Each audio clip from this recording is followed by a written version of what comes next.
여러 명도를 해봤지만 이번 프로젝트처럼 어려운 명도는 좀 없었다. 이게 사람이 말 한마디에도 이게 느낌이 달라지는 것처럼 또 저희가 또 그런 거를 좀 잘 합니다. 3층, 4층, 5층은 준공 전에 끝났어요. 준공 전에 끝난 거는 이 굉장한 성취감이 느껴지고 도파민이 엄청 흘러요. 사용 인허가 전에 계약을 했기 때문에 건축주분께서는 이제 대출이자 기회비용을 낼 필요가 없으니까요.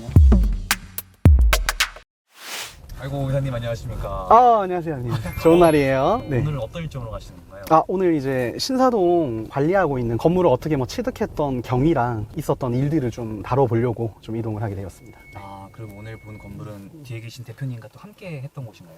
이거는 이제 지금 황 대표님 빼고 진행을 좀 했어요. 잠시만요. 황 대표님 표정을 한번 봐야 될 것 같아요. 괜찮습니다. 욕심이 많으셔가지고 혼자서 하신다 그러시더라고요. 오늘 가시는 물건에 대해서 간단히 소개해 주신다면. 저한테는 정말 애정어린 빌딩인데 취득을 해드리고 명도 업무랑 리모델링까지 좀 컨설팅을 해드리고 임대차까지 완료를 해드려서 이제는 어떻게 보면은 세일즈 비즈니스를 하고 있는 그런 빌딩입니다. 정말 A to G까지 다 한 케이스네요. 아닙니다. 아직까지 Y 정도인데 왜냐면 이제 세일즈까지 딱 끝내야 딱 Z 이렇게 딱 끝나는 건데 끝나고 디프리까지 해야 장치 아닌가요? 삼겹살에 소주 한 잔까지는 그래도 소고기 먹으면 안 돼요. 야 거의 다 오시네. 오늘 그럼 도착하셔가지고 한번 자세하게 또 말씀 나눠보겠습니다. 네, 알겠습니다.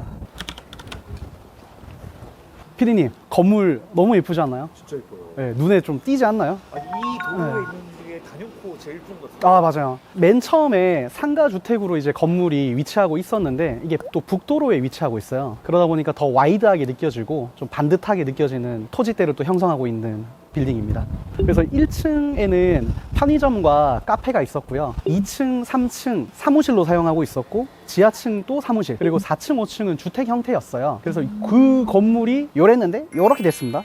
이거를 지금 그 매도인분께서 이제 리모델링을 하셨잖아요. 네, 맞아요. 그 리모델링을 선택하신 이유가 있으신가요? 우선 용적률이 28.98%가 초과가 된 건물이에요. 그래서 이제 용적률 좀 상한이라는 또 이점도 있었고, 그리고 이제 북도로에 위치하고 있고, 근데 이제 리모델링과 신축 이렇게 보통은 디벨롭할 두 가지를 고민을 하시는데 용적률 초과됐다고 꼭 리모델링 하는 거는 아니거든요. 근데 이제 건물이 보시다시피 네모 반듯한 토지대에 위치하고 있다 보니까 공사업체랑 좀 확인했을 때도 이게 내벽 철거하더라도 반듯하게 건물이 형태되어서, 그러니까 사용 공간이 임차인이 유치하는데 전혀 문제 없을 것 같다라는 좀 생각이 들었고요. 그러니까 위에 이제 주택이 있었는데 네네. 보통 리모델링을 하게 되면 그 주택에 있는 내력벽들을 다 철거를 하잖아요. 네. 근데 그거를 철거를 하고 엘리베이터를 넣고 화장실을 복도 쪽으로 빼더라도 이제 전용으로 사용하는 공간들이 네모 반듯하게 할 수 있었다. 그렇죠. 라는 이제 맞아, 얘기 맞아. 아닐까요? 그렇죠. 맞아요. 보통 저희가 리모델링 건물들을 강남에 다니다 보면은 이 리모델링의 한계점들이 있는데 좀 이상한 건물들은 리모델링 했지만 전용 공간 내부에 중간에 기둥이 있다든지 또는 전용 공간 자체가 막 사다리 꼴이거나 막 세모거나 이런데 요 건물 같은 경우는 저도 알고 있지만 전용 공간 자체가 네모 반듯해서 굉장히 좀 사용하기에 편리한 부분도 있었고, 그다음에 용적률도 당연히 초과가 됐고, 왜냐하면 신축을 하게 되면 지금 이 용적률을 받아서 지을 수가 없습니다. 리모델링은 이 용적률을 그대로 살릴 수가 있죠. 그래서 이런 부분들이 좋은 부분들이었고, 또 거기에 대해 북도로 코너고 이렇게 하니까 이제 여러 가지들이 복합적으로 잘 맞아서 리모델링을 선택할 수 있었던 이유가 됐었다. 그렇죠. 오늘 제가 이제 건물의 히든 공간, 경치 정말 좋은 저희 루프층으로 한번 이동을 한번 해보시죠. 보장할 수 있습니까? 경치 좋은지. 경치 안 직입니다. 좋으면 잘라 그러지. 경치- 가보시죠. 경치 보러 한 가봅시다. 가시죠. 옥상 올라오니까 또 분위기가 다른데요. 전망 죽이지 않나요? 오늘 날씨만 좀 더 좋았으면은 햇빛이 쫙 나고 좋았을 것 같은데 오늘 날씨가 좀 흐려가지고 그때 매입하실 당시라고 하면은 선택지가 많았을 거라고 생각하거든요. 그때 네. 당시면은. 네네. 근데 이렇게 지금 보면 이제 가로수길 이면이잖아요. 여기를 선택하셨던 이유, 또 그렇게 선택을 해도 된다라고 하셨던 이유가 있으세요?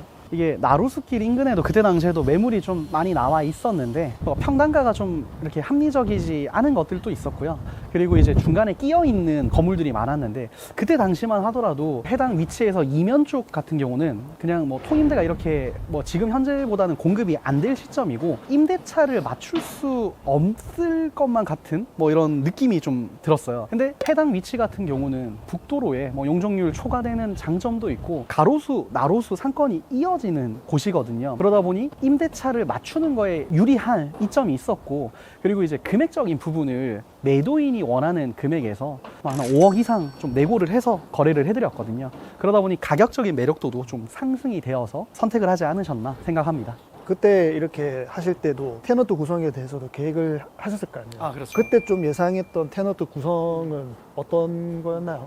우선 3층, 4층, 5층은 오피스로 이건 무조건 나간다. 왜냐하면 여기는 좀 젊은 대표님들이 많이 선호해요. 뭐 디자인, 마케팅, 그리고 뭐 의류 관련된 분들. 그래서 3, 4, 5층은 걱정이 없었어요. 근데 지하 1층, 지상 1층, 지상 2층, 요게 좀 걱정인데 무조건 연층으로 빼야 된다. 그러니까 지하 1층이 좀 층고가 리모델링이다 보니까 지금 신축 건물들과 다르게 좀 층고가 조금 그냥 보통 층고, 한 2m 한 중반 정도 되는 층고다 보니까 요즘 좀 신축에 비해서는 조금은 낮은 부분들이 있어서 그걸 핸디캡을 보완하려면 1층을 쓰는 브랜드가 지하까지 받쳐주면 좋겠다. 뭐 요런 생각이 들어서 처음에는 좀 뭐 카페나 아니면은 뭐 다이닝 레스토랑이나 좀 의류 브랜드들이 지하까지 좀 연계를 해서 내부 계단까지 연결하면 좋겠다. 아니면 외부로 엘리베이터가 연결되었으니 그거를 좀 이점으로 쓰면 좋겠다. 이렇게 좀 구성을 했었던 것 같아요. 2층 같은 경우에는 그냥 F&B나 이런 쪽으로 그렇죠. 생각을 하셨던 거고. 네, 단독으로도 2층 뭐 미용이라든지 뭐 코스메틱이라든지 뭐 그냥 2층 또 의류 브랜드가 들어오기에도 괜찮은 입지거든요. 그래서 그런 컨셉을 좀 잡고 업무를 좀 했습니다. 실제로 마무리가 되고 임대차를 직접 또 다 완료를 하셨잖아요. 네네. 실제 지금 맞춰진 게 예상했던 거랑 어떻죠? 비슷한가요? 아, 거의 뭐 99% 비슷합니다. 1, 2층 연층으로 했고요. 3층, 4층, 5층 오피스 계약했습니다. 지하 1층도 오피스로 계약이 되어서 콘셉트에 거의 맞게끔 거래가 돼서 이거 하시면서 여러 가지 뭐 가정들도 어려우셨겠지만은 명도 부분에서 굉장히 힘들었다라고 제가 알고 있는데 명도 좀 어땠습니까? 많이 힘들었어요? 여러 명도를 해봤지만 이번 프로젝트처럼 어려운 명도는 좀 없었다. 이제 6분의 임차인을 좀 상대를 했는데요. 6분이 다 강성이셨어요. 요구하는 바와 또 건축주의 요구를 저희가 중간 역할을 해야 되는데 그 과정에서 우선 소통이 잘 안 돼. 전화를 잘 안 받으시고. 그러니까 전화 안 받으시니까 저희 뭐 불철주야 뭐 찾아뵈어서 손편지 적어가지고 대문에 붙여놓고 또 조심스럽게 뭐 마음을 담은 빵도 사드리고 뭐 커피도 사서 가고 이렇게 하면서 이제 한 분 한 분을 뵈면서 좀 명도를 했던 좀 기억이 있는데요. 명도를 하면서 이제 중요한 게 결국은 이게 적합한 시기에 또 명도를 해드려야 되고 꼭 이게 돈으로 해결하는 거는 수도 있지만 그거는 또 아닐 수도 그렇죠. 있지 않을까. 이게 사람이 말 한마디에도 이게 느낌이 달라지는 것처럼 또 저희가 또 그런 거를 좀 잘 합니다. 그래서 좀 따뜻하게 정성껏 이렇게 좀 응하다 보니까 원만하게 좀 합의가 이루어진 것 같고요. 그리고 이제 건축주분 또 등기 이전이 되고 나서 명도 업무가 진행됐다 보니까 대출 이자가 또 계속 하루하루 발생을 했어요. 그래서 이제 그 대출 이자도 결국은 비용이다 보니 저희도 그거를 좀 줄여드리려면 이게 동시다발적으로 6분을 한날 한시에 거의 비슷한 시점에 계약을 해지를 시켜드렸습니다. 몇 개월 정도 걸리셨죠? 6개월 정도 걸렸습니다. 6개월 동안. 네. 마음고생 많이 하셨겠는데. 그때 살이 막 딱 빠져가지고 마지막 임차인 명도 했을 때는 되게 또 기분이 좋으셨겠어요. 아, 그렇죠. 말씀드릴 생각인데 두 분이 진짜 강성 중에 강성이었어요. 방송중이면서 그런 분들을 어떻게 그러면 결국은 설득을 하셔가지고 나갈 수 있게끔 하셨는지. 계약을 해지되시는 분들도 뭐 다른 장소로 이전이 필요하잖아요. 그런 역할을 저희가 복비도 안 받고도 좀 구해드리고, 그리고 이제 정성 어린 좀 마음들이 좀 통해서 좀 원만하게 계약이 해지가 되지 않았나. 그리고 또 남들보다 좀 명도에 좀 더 특화되어 있었을 것 같아요. 왜냐면 얼굴이 또 웃는 상이고 약간 하이탈상이시잖아요. 웃상이시니까 사람들이 사실 이렇게 가도 거부를 안 하는데 저같이 약간 좀 날카로운 사람들은 싫어할 수 있거든요. 약간 명도에 좀 특화된 상이신 것 같아요. 얼굴 상 자체가. 명도상인가?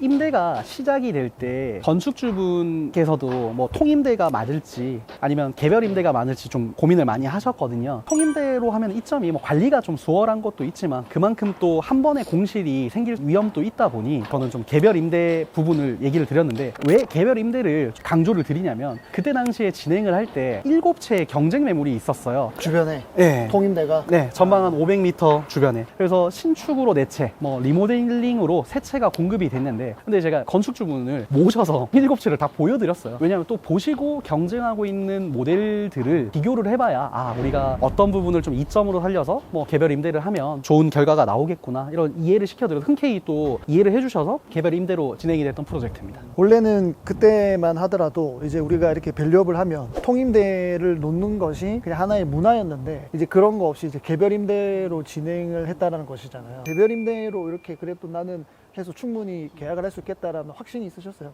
상권에서?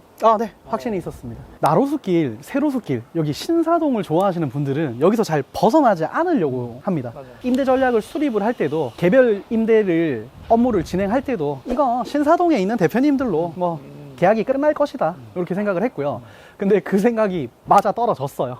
모든 층의 임차인분들이 여기 전방 반경 500m 이내에 계셨던 대표님들로 다 임대차가 완료가 되었고요. 재밌는 에피소드는 4층, 5층의 임차인 대표님은 저희가 사무실 쓰고 있는 거 빼드리고 넣어드리고 했던 또 분이시고, 3층은 바로 옆에 있는 좀 유명 카페 대표님이 이제 아카데미형 오피스로 사용을 하고 계시고요. 1층, 2층에 있는 명품 이제 멀티샵 브랜드도 반경 이제 한 200m, 300m에 계셨던 대표님 오신 거고, 또 지하층 와인 주류 이제 사무실인데 거기도 마찬가지입니다.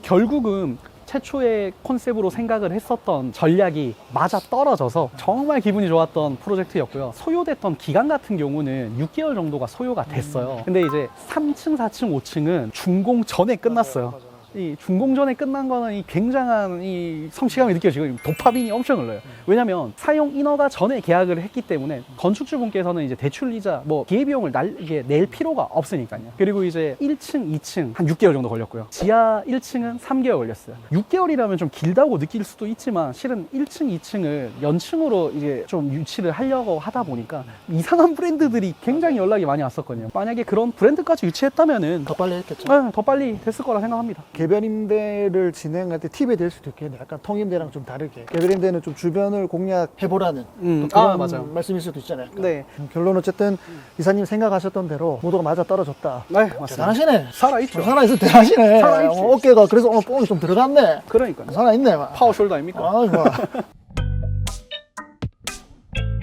그러면은 어쨌든 여기 건물주분 예전에 사셨으니까 결과는 좀 금이 많이 올랐단 말이죠. 네. 지금 진입하시는 분들은 어떻게 생각을 하세요? 아마 에코티 투자에서 80% 대출받아서 임대료로 구성을 하시면 투자금 대비 그 월세가 아마 맞춰지지 않을 거라고 저는 뭐 100% 확신하거든요. 그냥 과거에는 임대료를 대출 이자 내는 걸로 산정을 하고 그거를 보태서 산정을 했으면 지금은 그 금액을 주고 쓰실 분들이 없는 거죠.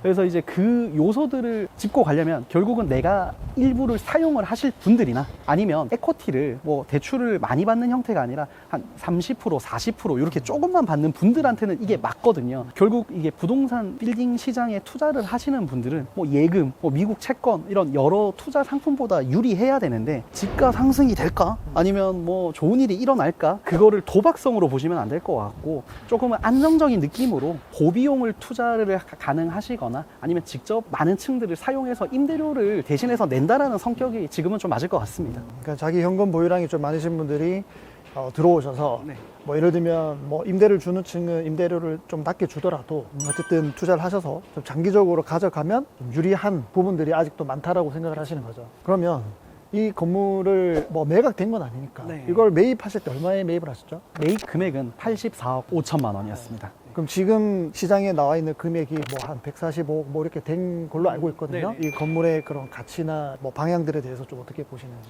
취득을 하셨을 때 임대료보다 현재 임대료가 3배수의 상승이 있었거든요. 그러니까 그만큼 어떻게 보면 건물의 가치도 좀 3배 정도 올라갔다. 근데 이제 그만큼 가치가 상승이 되었는데 지금 이렇게 북도로에 용적률 2점이 있는 건물을 취득하면은 저는 최소 그냥 건물 형태로만 취득해도 1억 5천 이상이지 않을까 뭐 조심스럽게 추측을 하는데 이렇게 똑같이 상품을 기획을 하더라도 에코티 많이 들어가실 거고 원가 자체가 많이 올라가실 거예요. 근데 지금 이렇게 만들어진 어떻게 보면은 건축주분의 정성과 수고와 노력이 이 깃들어진 건물이 좀 합리적인 금액에 거래가 된다면은 저는 이거 에셋 파킹 성격으로 손색이 없는 건물이라 생각을 합니다. 그러니까 이제 정리를 해보면 이제 사셨던 금액보다 분명히 이제 가치는 당연히 상승을 했어요. 임대 완료도 됐고 결국은 이게 매각을 하셔야 정확하게 어떤 수익이 나오고 어느 정도의 이제 밸류업이 됐는지가 나올 거지 않습니까? 그렇죠. 근데 오늘 이제 쭉 이제 영상을 촬영하면서 이렇게 보면은 이 매물들이 이제 시장에 많이 나와 있지만 누구보다도 이 건물은 사실 잘 아시잖아요. 마당부터 쓸었기 때문에. 그러면은 어떤 뭐 인센티브가 좀 있으십니까? 이렇게 뭐 원하시는 고객분들이 오셨을 때?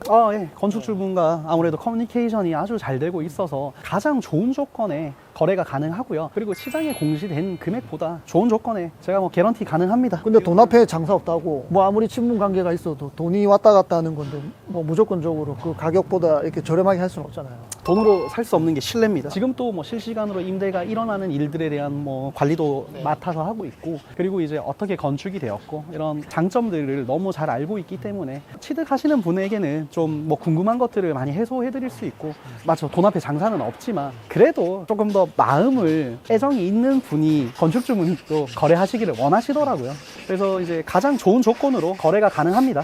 뭐 어쨌든 오늘 건물에 와서 밸류업을 했던 이런 사례들을 한번 뭐 이야기를 들어봤는데 뭐 어떠세요? 오늘 하시고 싶은 말씀 다 하신 것 같으세요? 아직도 향후에 미래 가치가 상승될 거리가 엄청 많아요. 근데 이제 건축주 분께서도 이제 다른 투자처가 생기셔서 이렇게 좀 매각이 생각이 생기신 건데, 투자를 생각하시고 뭐 크게 신경 안 쓰는 거를 선호하실 분들에게는 정말 적합한 매물이니 영상을 잘 한번 살펴보시면 좋을 것 같습니다. 어쨌든 지금 Y와 이제 G 사이 온 것 같은데 꼭 제가 G까지 완성할 수 있도록 응원하겠습니다.